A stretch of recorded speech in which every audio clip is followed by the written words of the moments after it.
Namo Bhagavate Vasudevaya. Reading from Bhagavad-Gita, chapter number 2, text number 71. Vihaya Kaman Yaha Sarvan Pumsas Charadi Nishpruhaha Nirmamo Nirahangaro Shashandim Adigachadi. Vihaya means abandoning. Kaman means objects for our own enjoyment.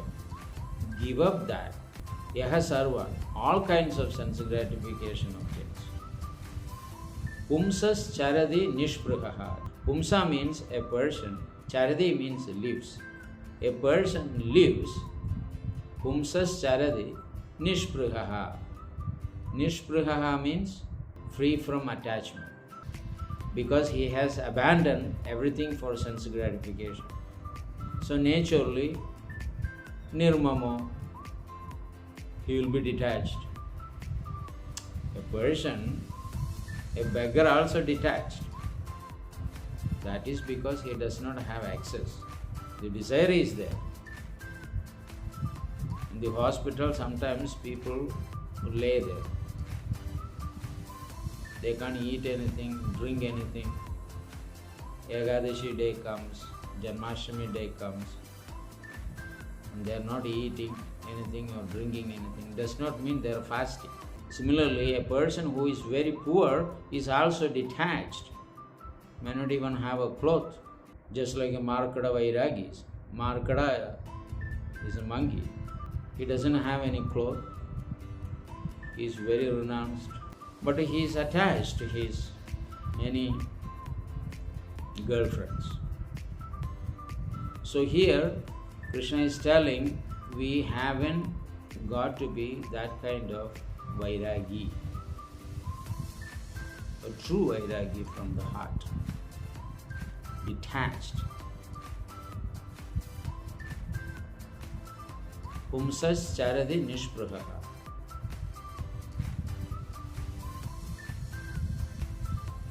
So free from such attachment, also nirmamo, nirahangaro. We also need to give up the ahangara. Ahangara is that I am this body. What is this body? This body is a drainage system. There are 9 holes. All filthy things ooze from there. So naturally it is a drainage. Rectum, urinal holes, ear holes, eye holes, nostrils, mouth. So everything that is coming from these things are not recycled or used. So naturally is a drainage system. So when one is attached to this drainage system, that person is called on the platform of pure ahangara. Ego, false claim that I am something, not really, which is body. I am not this body, but I claim that I am this body. That is called ahangara. Nirmamo means false ownership. So when you think that you are not this body, so everything that you try to own is also false. How can you or me can be owner of anything in this world? Who placed everything so systematically? When you enter into an office, when you see everything is so nicely organized, cushions are put together, cleaned up very nicely, there are no dust particles, table, chairs are perfectly organized. So you can naturally think there is somebody who put everything so nicely for you, the visitor. There is no reason for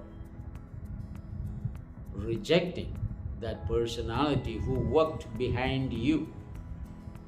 Similarly, when we come to this material world, we see everything is so perfectly organized. Sunshine, moonshine, rivers are flowing. Every state has a water reservoir given by God. Human beings create the dams to stock that water, right? But water is given by the Lord through rain from the earth.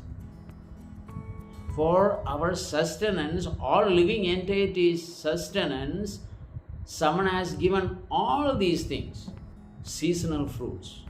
Krishna is not telling you eat only mangoes 365 days.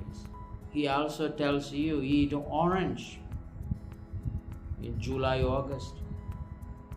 You eat Sitafal, August, September, October. Ramfal, Lakshmanfal, dragon fruit.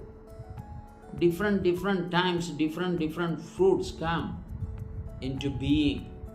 For whom? Animals do not eat. For the human beings. What domestic animals eat? The skins and leftover of the human beings, the animals happily eat. Of course, if you give the whole fruit, they also eat. But we won't do that. But we give them the peeled portions of the fruits, and they happily eat. They are not dejected because we haven't given the whole fruit. So in this way, with the cooperation of all living entities, people find Shanti. So when you see all these beautiful things happening in this creation, there is no reason for you to reject the authority of God. Just because you do not know, or I do not know, who that person is, rejecting that person due to our poor fund of knowledge and lacking of our real wisdom, that means we are not intelligent enough to understand the cosmos. Krishna has given everything to everybody, regardless of the person is atheistic, antagonistic, fool, intelligent, rascal. He is supplying. Just like a father supplies everything for the home, regardless of who supports him, who criticizes him, they all eat. Exactly like that, the Lord doesn't care for his own fame and reputation and dignity, but he supplies to all of his children. Different foods he supplies to different species.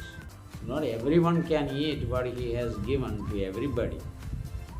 Therefore, the saying goes, one man's food is another man's poison. So, when we give up this false proprietorship that we have created all those things, he is the seed-giving Father. You may actually take that seed and sow it, and over the months or year or weeks, you may start reaping the results. Does not mean you are the owner. Therefore, Krishna is saying, the false ego begins from identifying with the material body. When that comes, then false ownership, false controllership, false proprietorship, false directorship, false prime minister, false president, false CM, all these nonsenses will come into being. But who is the original owner? The absolute Lord. That is what Krishna is saying. Give up your drainage system as you, the self,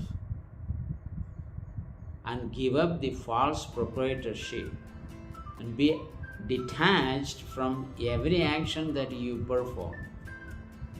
Do everything as a matter of duty. Shashantim adhigacchati. You obtain shanti, happiness. Otherwise, you won't get happiness. Every day we have anxiety. But there is no devotional service at all having obtained a special human form. So that does not mean that you shouldn't be having any desires. We are not stone or brick or a tree. No. We are anti-material entities. We are not inanimate. We are animate. So we can have desires. But those desires has to be spiritual desires.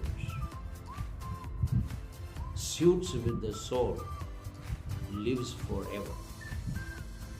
Our original position is that we are eternally blissful,